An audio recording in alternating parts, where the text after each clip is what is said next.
സംസ്ഥാന സർക്കാരിന്റെ ഏറ്റവും പ്രധാനപ്പെട്ട കർഷക അവാർഡായ കർഷകോത്തമയായി ജില്ലാതലത്തിൽ തെരഞ്ഞെടുക്കപ്പെട്ട ബേബി ജേക്കബ് മനയത്തുമാരിയെ തിരുമേനി സെഞ്ചുറി ആഗ്രോ സൊസൈറ്റി ആദരിച്ചു. തന്റെ 26 ഏക്കർ വരുന്ന കൃഷിയിടത്തിൽ തികച്ചും ശാസ്ത്രീയമായി ഒട്ടുമിക്ക നാണ്യവിളകളും പഴവർഗ്ഗങ്ങളും അദ്ദേഹം കൃഷി ചെയ്തിട്ടുണ്ട്. അതിനു പുറമെ കോഴി വളർത്തൽ, പശു വളർത്തൽ, താറാവ് വളർത്തൽ, മത്സ്യകൃഷി, തേനീച്ച കൃഷി എന്നിവയുമുണ്ട്. സ്വന്തമായി തന്നെ ജൈവവളം നിർമ്മിച്ചാണ് തീർത്തും ജൈവികമായി അദ്ദേഹം കൃഷി ചെയ്യുന്നത്. നഴ്സറി പരിപാലനം മുതൽ ശാസ്ത്രീയ കൃഷിയിൽ വരെ പരിശീലനം നേടിയ അദ്ദേഹത്തിന്റെ കൃഷിയിടത്തിൽ നിന്ന് വർഷം ശരാശരി 31 ലക്ഷം രൂപ വരുമാനമുണ്ട്. തികച്ചും മാതൃകാപരവും വിജയകരവുമായ കൃഷിരീതിയാണ് അദ്ദേഹത്തെ അവാർഡിന് അർഹനാക്കിയത്. പരിപാടിയുടെ ഉദ്ഘാടനവും ഉപഹാര സമർപ്പണവും ചെറുപുഴ കൃഷിഭവനിലെ കൃഷി അസിസ്റ്റന്റ് സുരേഷ് കുറ്റൂർ നിർവഹിച്ചു.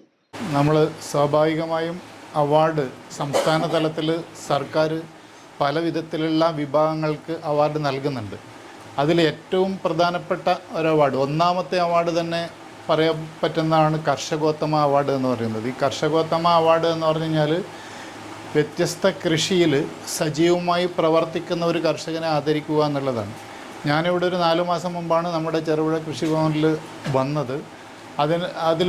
കൃഷിഭവനിൽ വന്നതിന് ശേഷം നമ്മൾ ഒരുപാട് കൃഷിയിടങ്ങൾ സന്ദർശിച്ച കൂട്ടത്തിൽ ഇതുപോലെ തന്നെ ബേബി ചേട്ടൻ്റെ കൃഷിയിടവും സന്ദർശിച്ചു.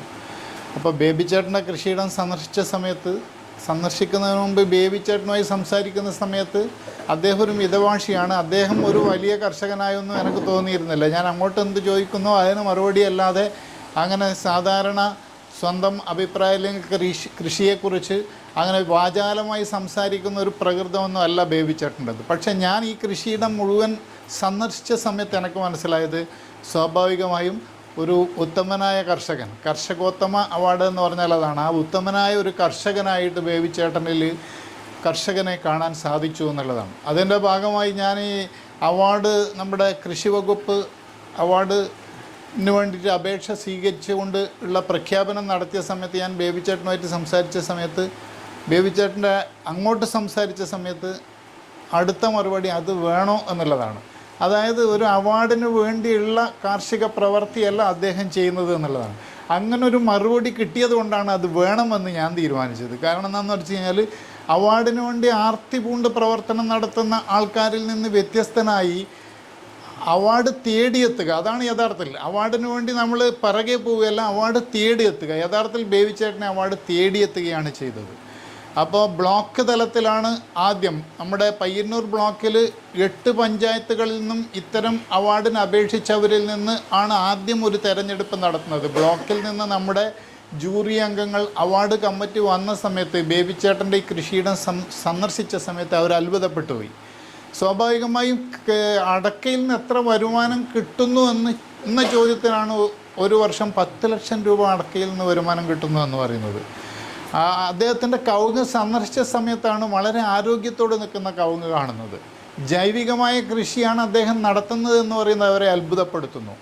തെങ്ങ് കാണുന്ന സമയത്ത്, വീട്ടുമുറ്റത്തെ തെങ്ങ് കാണുന്ന സമയത്ത് ജൈവവളം മാത്രം ഉപയോഗിച്ചുകൊണ്ട് ഒരു രോഗകീടബാധയും ഇല്ലാതെ വളരെ നല്ല രീതിയിൽ തേങ്ങ കായ്ച്ചു നിൽക്കുന്ന തെങ്ങാണ് അവർ കാണുന്നത് എന്നുള്ളതാണ്. അങ്ങനെ ബ്ലോക്ക് തലത്തിൽ ആദ്യമായി തിരഞ്ഞെടുക്കപ്പെടുന്നു.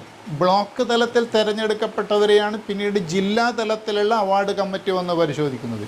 ജില്ലാ തലത്തിലുള്ള അവാർഡ് കമ്മിറ്റി വന്ന് പരിശോധിച്ച സമയത്തും ഇതുപോലെ തന്നെയാണ് സ്വതസിദ്ധമായ ശൈലിയിലാണ് അവരോട് സംസാരിക്കുന്നതെങ്കിലും അവർ കണ്ടെത്തുന്ന കാര്യങ്ങൾ, ഈ കൃഷിയിടത്തിൽ 26 ഏക്കർ വരുന്ന ഈ കൃഷിയിടത്തിൽ അവർ കണ്ടെത്തുന്ന കാര്യങ്ങൾ അവരെപ്പോലും അതിശയിപ്പിക്കുന്ന തരത്തിലുള്ളതായിരുന്നു. അതാണ് ജില്ലയിലെ ഏകദേശം 11 ബ്ലോക്കുകളിൽ നിന്നും ഇതുപോലെ തിരഞ്ഞെടുത്ത കർഷകരിൽ നിന്നാണ് ഈ ഉത്തമനായ കർഷകോത്തമ അവാർഡിന് അർഹനായ ഇദ്ദേഹത്തെ തിരഞ്ഞെടുത്ത് സംസ്ഥാനത്തേക്ക് അയക്കുന്നത്.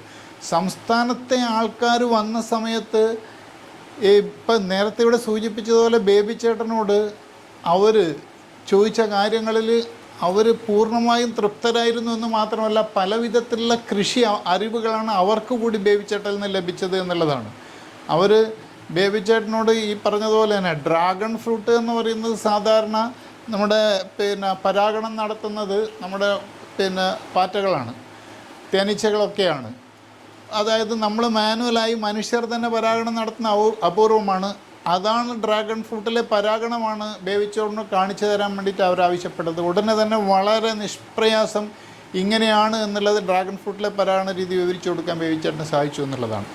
അങ്ങനെ എന്തുകൊണ്ടും മികച്ച ഒരു കർഷകനാണ്. സംസ്ഥാന തലത്തിലുള്ള മത്സരങ്ങളിൽ ചെറിയ ചെറിയ പോയിന്റുകളുടെ അടിസ്ഥാനത്തിൽ നഷ്ടപ്പെട്ടു എന്നല്ലാതെ ജില്ലയിലെ ഉത്തമനായ ഒരു കർഷകനായി ബേബിച്ചേട്ടനെ തിരഞ്ഞെടുത്തിട്ടുണ്ട്. അങ്ങനെയുള്ള ഒരു കർഷകനെയാണ് ഇപ്പോൾ ഇവിടെ അനുമോദിക്കാൻ പോകുന്നത്. അതിൽ വളരെയധികം സന്തോഷമുണ്ട്. മാത്രമല്ല ബേബിച്ചേട്ടൻ്റെ കൃഷിയിടം എന്ന് പറയുന്നത് നമ്മുടെ ചെറുപുഴ ഗ്രാമപഞ്ചായത്തിലെ മുഴുവൻ കർഷകർക്കും ഒരു മാതൃകയാണ്. അദ്ദേഹത്തോട് കൃഷിയുമായുള്ള അദ്ദേഹവുമായുള്ള സംവാദം എന്ന് പറയുന്നത് ഒരുപാട് അറിവുകൾ നമുക്ക് ലഭിക്കുന്നതാണ്. എന്നെ സംബന്ധിച്ചിടത്തോളം ശാസ്ത്രീയമായി നമ്മൾ പഠിച്ച പാഠഭാഗങ്ങളിൽ നിന്ന് ലഭിക്കുന്നതിനേക്കാൾ കൂടുതൽ അറിവുകൾ ഞാൻ കർഷകരിൽ നിന്നാണ് പഠിക്കുന്നത്. കാരണം മൈക്കിൾ ഈന്തുങ്കൽ, ഷൈൻ പുതിയറ, സണ്ണി പതിയിൽ എന്നിവർ ആശംസകൾ അർപ്പിച്ച് സംസാരിച്ചു. അവാർഡ് ജേതാവ് ബേബി ജേക്കബ് മനയത്തുമാരി മറുപടി പ്രസംഗം നടത്തി. ഞാൻ കൂടുതലൊന്നും പറയേണ്ട ആവശ്യമില്ല. എല്ലാ കാര്യങ്ങളും നിങ്ങൾക്ക് കൃത്യമായിട്ട് അറിയാവുന്ന കാര്യമാണ്. പിന്നെ ഞാൻ കൃഷി ചെയ്തിരിക്കുന്ന ഓരോ ബഹുള കൃഷിയാണ്. അതായത് ഭൂരിഭാഗവും ഇൻ്റർപ്ലാന്റായിട്ടാണ് ചെയ്തിരിക്കുന്നത്. ഇൻ്റർപ്ലാന്റായിട്ട് ചെയ്യാൻ പറ്റുന്നതല്ല ഇൻ്റർപ്ലാന്റായിട്ട് ചെയ്ത്, തനിവളയായിട്ട് ചെയ്യാനും പറ്റുന്നതല്ല തനിവളയായിട്ട് ചെയ്യണം. തനിവളയ്ക്കുള്ള സ്ഥലം എനിക്ക് പ്ലെയിനായിട്ടുള്ള സ്ഥലമില്ലാത്തതുകൊണ്ട് തെങ്ങിനകത്തും അതുപോലെ കമുകിനകത്തും ഒക്കെ ആയിട്ട് ഇടവിളയായിട്ട് ചെയ്തിരിക്കുകയാണ്. അത് റംബുട്ടാന, അങ്ങനെ ഡ്രാഗൺ ഫ്രൂട്ട് ഇതെല്ലാം തനിവളയായിട്ടാണ് ശരിക്കും ചെയ്യേണ്ടത്. പിന്നെ നല്ല പ്ലെയിനായിട്ടൊരു സ്ഥലമില്ലാത്തതുകൊണ്ട് ഇൻ്റർപ്ലാന്റായിട്ട് ചെയ്തിരിക്കുന്നത്. അത് ശരിക്കും വിജയകരമല്ല. പിന്നെ ഈ ഇടവിള ചെയ്യുന്നതുകൊണ്ടുള്ള ഗുണമെന്ന് വെച്ചാൽ നമുക്കൊരു റബ്ബറിൻ്റെ അല്ലെങ്കിൽ മറ്റു തെങ്ങിൻ്റെ ആദായം ഇല്ലാത്ത സമയത്ത് നമുക്കൊരു ബഹുവിള കൃഷിയിൽ നിന്ന് അതിൽ നിന്ന് ഓഫ് സീസണിലൊക്കെ ഒരു വരുമാനം കിട്ടും. ഇപ്പോൾ ഈ മഴക്കാലത്തൊക്കെ ആർക്കും ഒരു വരുമാനമില്ലാത്ത സമയത്ത് നമുക്ക് ന്യായമായ ഒരു വരുമാനം എനിക്ക് കിട്ടിക്കൊണ്ടായിരുന്നു. ജാതി അല്ലെങ്കിൽ കൊക്കോയ, അതുപോലെ ഡ്രാഗൺ ഫ്രൂട്ട്, അതുപോലെ മറ്റു വിളകളിൽ നിന്ന് ഇതെല്ലാം വരുമാനം കിട്ടാൻ സാധ്യതയുണ്ട്. അതിൽ റബ്ബറിനകത്തും പരീക്ഷണാർത്ഥം ഞാൻ കുറച്ച് കമുക് വെച്ചിട്ടുണ്ട്. പിന്നെ കുറേ ഭാഗം കാപ്പി വെച്ചിട്ടുണ്ട്. അതും ഒരു പരിധി വരെ നല്ലതാണ്. അത് ഒരു 30% ഷെയ്ഡ് ആവശ്യമാണ് കാപ്പിക്ക്. അത് ഷെയ്ഡ് നമ്മൾ അല്പം ക്രമീകരിച്ചാൽ കാപ്പി വിജയകരമായിട്ട്, അതായത് ഈ ചന്ദ്രഗിരി എന്ന് പറഞ്ഞൊരു വെറൈറ്റിയാണ് വെച്ചിരിക്കുന്നത്. അത് അതിൻ്റെ തായ്വേര് അടിയിലിട്ട് പോയാൽ പെട്ടെന്ന് ഉണക്കി വയ്ക്കുന്ന സ്വഭാവമില്ല. ഈ സമയത്ത് ഈ തവണത്തെ സീസണിൽ ഉണക്ക് കുറേ ബാധിച്ചു. അതുകൊണ്ട് പുതിയ പൂക്കളെല്ലാം കുറേ കരിഞ്ഞു പോയി. അതുകൊണ്ട് ഉൽപ്പാദനം ഇത്തവണ കുറവായിരിക്കും. എന്തായാലും പരീക്ഷണാർത്ഥം കാപ്പി വെച്ചാലും പരാജയമില്ല, നല്ല ഒരു വിജയമാണെന്നുള്ള എൻ്റെ അഭിപ്രായം. ഞാൻ നാട്ടിൽ ഒരു 4-5 ഏക്കർ കൃഷി റബ്ബറിനകത്ത് വെച്ചിട്ട് കോഫി ബോർഡ് അവർ വന്ന എൻ്റെ ഫോട്ടോ എല്ലാം എടുത്ത് അവരുടെ ഓഫീസിൽ അതിനെ ഡിസ്പ്ലേ ചെയ്തു. അടിമാലിൽ ഈ കൃഷി കണ്ടിട്ട് അവർക്ക് വളരെ നല്ല അഭിപ്രായമാണ്. Sona gold, diamonds and jewellers. കുതിച്ചുയരുന്ന സ്വർണ്ണവില ഇനിയൊരു പ്രശ്നമേ അല്ല. സോന ഗോൾഡ് ആൻഡ് ഡയമണ്ട്സിൽ സാധാരണക്കാർക്കും തവണ വ്യവസ്ഥയിൽ സ്വർണം വാങ്ങാൻ സുരക്ഷിതമായ ഗോൾഡ് പർച്ചേസ് സ്കീമുകൾ ആരംഭിച്ചിരിക്കുന്നു. മാസത്തവണകളിലായി 1000 രൂപ മുതലടച്ച് നിങ്ങൾക്ക് ഇഷ്ടമുള്ള ആഭരണം സ്വന്തമാക്കാം. എല്ലാവർക്കും സൗകര്യപ്രദമായ വ്യത്യസ്ത പ്ലാനുകൾ. Monthly gold purchase scheme, gold 12, monthly diamond purchase plan, വജ്രം, old gold investment scheme, oldies gold advance booking scheme, easy gold 1000 രൂപ മുതലുള്ള മാസത്തവണകൾ, ചുരുങ്ങിയ കാലാവധി, അംഗങ്ങളാകുന്നവർക്ക് പ്രത്യേക ആനുകൂല്യങ്ങൾ, ലളിതമായ അംഗത്വ നടപടി. ഇന്ന് തന്നെ അംഗത്വം എടുക്കൂ. ഇനി നിങ്ങളുടെ നിക്ഷേപവും വളരട്ടെ. Sona gold and diamonds, Cherupuzha, Vellarikundu, Alakode, Padiyottuchal. കൂടുതൽ വിവരങ്ങൾക്ക് കോൾ 9188410391 at 04985240391.